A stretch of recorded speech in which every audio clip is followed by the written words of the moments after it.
Hello everyone, this is Dave from Dave's Recent Things. Today I'm going to be doing something that is requested a lot.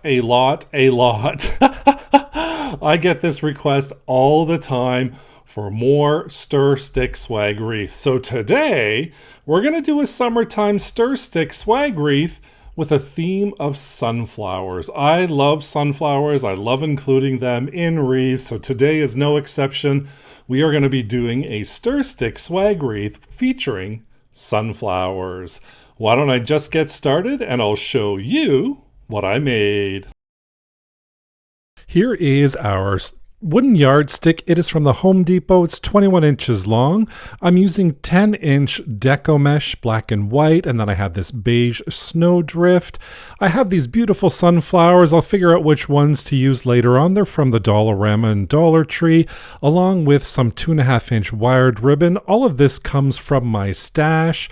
I have 12-inch coordinating pipe cleaners, and I'm going to be using my regular crafting utensils to create this project.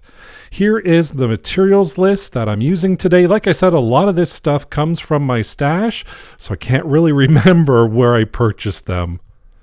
We're going to start off with our yardstick, and I'm going to measure 10.5 inches just where my center is and just make a little mark on that little piece of wood to show the center point. Then what I'm going to do is I'm going to make a wreath frame form actually, and I'm going to add a pipe cleaner right at that center. I'm going to add a pipe cleaner about maybe an inch from the edge, and then I'm going to add another pipe cleaner right in between those two that I just added, and I'm going to do the exact same thing on the opposite side. So one about 2 inches from the edge, and then one right in between the middle. Once that's all done and I've got them on securely, I'm going to add a whole bunch of hot glue on there. This is not a mandatory process, if you will. I like to add the hot glue so it doesn't go anywhere. So we have a total of 5 stems on our wooden stir stick.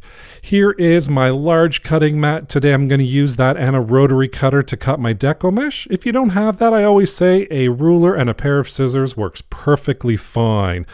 So what is the magic number today? We do 10 inches a lot, but that's not the magic number today. Today is 30. So we're going to be doing our Decor mesh at 30-inch cuts. Now for this method, which is the woodland ruffle or cruffle method, you can use anywhere between 25 and 30 inches, but today I'm going to cut mine at 30-inch lengths. So I'm going to roll out my Decor mesh, get that rotary cutter going, and I'm just going to start cutting my Decor mesh. This is the black and white Decor mesh. This is the beige snowdrift. I'm going to cut each piece, put it off to the side. So each cut length is 30 inches. So for the black and white checkered, there's 5 pieces at 30 inches. For the beige snowdrift, there's 5 pieces at the 30 inches. So again, all pieces cut at the 30-inch mark, and then I just put them off to the side for now once I finish cutting them. Of course, you can use a burner if you want. I didn't today. The rotary cutter works fine. For the cruffle method, this is kind of the lazy man cruffle. I'm just going to roll up on the edges, going to squish those loops together with both hands, and then I'm going to let those fingers do the walking and let my hands meet in the middle, and that's going to create our little kind of lazy, loosey-goosey cruffle wreath bundle. So now we have that bundle there. I'm going to place that right in one of the stems of our little working frame right at the very edge. I'm just going to place that down, and I'm going to just keep track of which way I'm placing them. So for this one, I'm going to place it up and down. I'll just say up and down and east and west for now. And then I'm going to work on my next one. So I'm going to alternate between the beige, and then I'm going to do the black, beige, black and white, and beige for my first layer. So again, we're doing the lazy man cruffle method. I'm just going to roll it up on both sides using both hands. I'm going to tilt it a little bit, squish those loops at the end, let my right hand do the walking. It's going to meet my left hand. I'm going to put it all together. Then I'm just going to place it right on that next stem. So we did up and down first. Now we're going to go east and west. So we're alternating the positions that we're putting that cruffle bundle in our stems. So then I'm doing a beige, then I'm going to do a black and white, and now my next one is going to be a beige. So again, curling it at the ends, squishing those loops, walk it up together, and then now we're just going to place it up and down, which will be our next cruffle bundle. And I'm going to do that so on and so forth for those whole layers. So there's 5 stems. That's why we cut 5 pieces of each, because we're going to use a total of 10 of them. Each one of those stems is going to have 2 pieces of deco mesh in there. Right now I've got my first layers going. Now for the second one, I'm going to alternate. So first we use the beige, then I'm going to use a black and white on top of the beige. So I'm going to grab my black and white mesh, roll it up into that cruffle method, let my fingers do the walking, gather it together, and now I'm going to do the opposite on which we did the first one. So the first one was up and down. Then the second layer, we're going to do east and west. So now we're kind of covering all of our bases here. We're going to cover everything and make sure it's nice and full. And of course, I'm going to fluff it up a little bit. I have to. Now our next first layer was black and white. Now I'm going to add the beige on there. I'm going to double check which way it went first. And now I'm going to go up and down because the black and white below it went east and west. Once I'm all done, here is our layers all on there, the side view as well, the back view you can see, and I'm just loving how this looks. Of course, you know we're going to have to make a bow, so I'm using 2.5-inch wired ribbon for this. I have 2 different patterns. I've got my easy bow maker as well. I'm going to put a 12-inch pipe cleaner on there first, right in between those 2 slits before I add my ribbon. Then for my ribbon, I'm going to cut them at 24-inch lengths. So my ruler is only 18 inches long, so I'm going to bring it down to 12 and cut out that 18 again. That's going to give me 24 inches. I'm going to do that for both ribbons. I'm going to do 4 for the sunflower ribbon and 3 cuts for the black and white.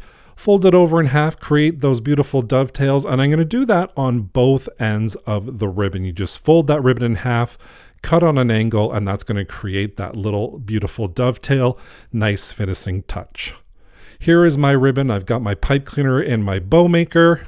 We're going to place the ribbon good side facing down, fold it over such that the dovetails match, and then we have a loop on the left-hand side. Then I'm just going to find the approximate center, gather it together with my fingers, hold it in my left hand. I'm going to take that top tail, push it over to the side, and then I'm going to twist right in the middle for that bottom tail so all of my ribbon is good side facing up.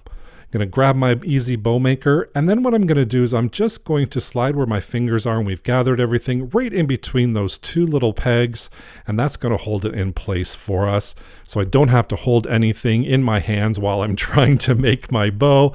And then I'm just going to put that off to the side, grab my next ribbon, good side facing down, folding it over, those dovetails matches on the right hand side, loop on the left, gathering it together in the middle again. And then we're going to make sure all of our ribbon is good side facing up. So I just put that tail to the side, twist in the center, make sure everything is good side facing up.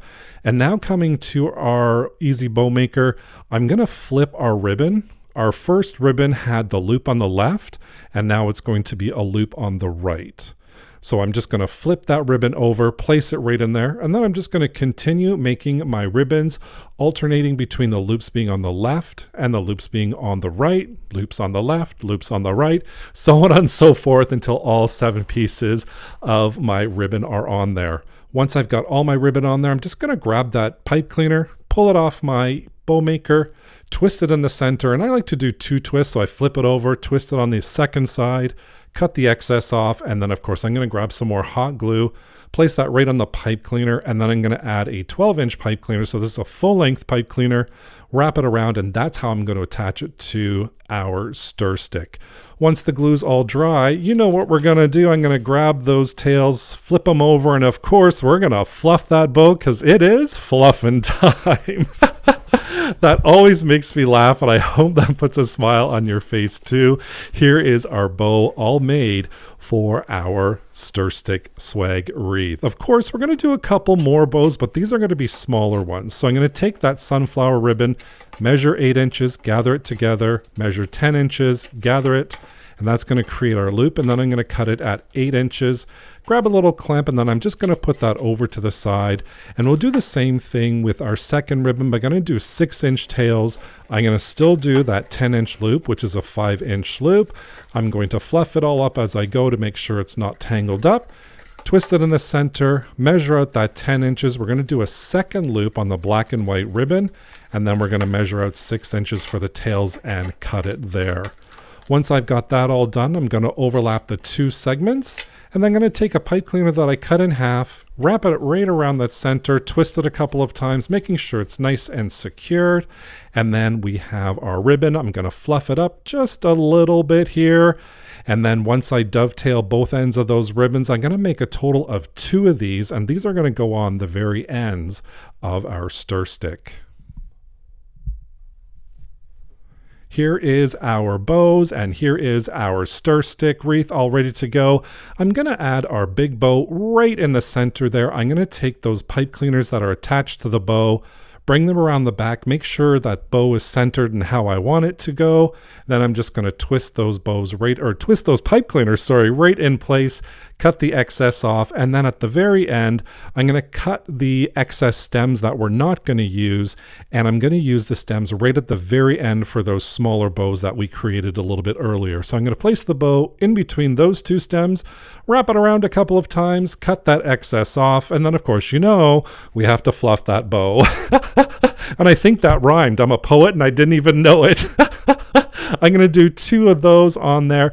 Once all of my bows are on, I'm going to take sunflowers, and these are larger sunflowers that I had, put a whole bunch of hot glue on the back, and I'm going to place them in between the big bow and the little bow on both sides. So I've got 2 full sunflowers, and then once those are all glued in there as well, I have 4 large leaves that I'm going to glue on as well. And I'm just going to add hot glue right to the back, add 2 leaves at every single sunflower. Once that's all attached on there and glued in there, we are done with our decorating. But of course, we have to hang it somehow. So what I'm going to do after I fluff it up a little bit, of course, I'm just going to turn over our wreath, swag wreath, I should say. And then I'm going to grab a full-length pipe cleaner, and right towards the very end, just inside of the first or last pipe cleaner that we installed, I'm going to add another pipe cleaner on the opposite side, creating a little loop there. And that's going to be how I'm going to hang my wreath on my door. If I decide to hang it, I can put it on a mantle, on my table, or whatever. And then I just finish it off with an excess piece of ribbon on the back. So there is how we can hang our beautiful swag wreath on our door. Of course, here it is all done. Our beautiful black, white, and neutral color sunflower summer swag wreath. Loving it. I hope you do as well. I had a lot of fun making this. I am not gonna lie. Here it is on my door in all of its glory, and I love seeing how these wreaths pop on the white door that I have in my studio. And of course, with all of the lights on it, it just screams summer. Here it is on our rec room table downstairs. I love how this looks against all of the natural furniture on there, and you can kind of see a glimpse of my home decorations a little bit. But I'm loving how this looks on a table. This will be great for a summer picnic outside. And here it is on my mantle in our living room. Another great addition to home decor. These sunflowers just scream summer to me. I don't know why. Maybe it's the color. Maybe they look like sunshine. I don't know. But I am loving it. Whether you hang it on your door, put it on your table, put it on your mantle, I think this stir stick swag wreath with that sunflower theme is perfect for the summer. Thank you so much for joining me today while I created this stir stick swag wreath. Don't forget to subscribe and hit that notification bell so you can be notified whenever I upload a new project. Thank you so much for watching. Take care. Bye for now.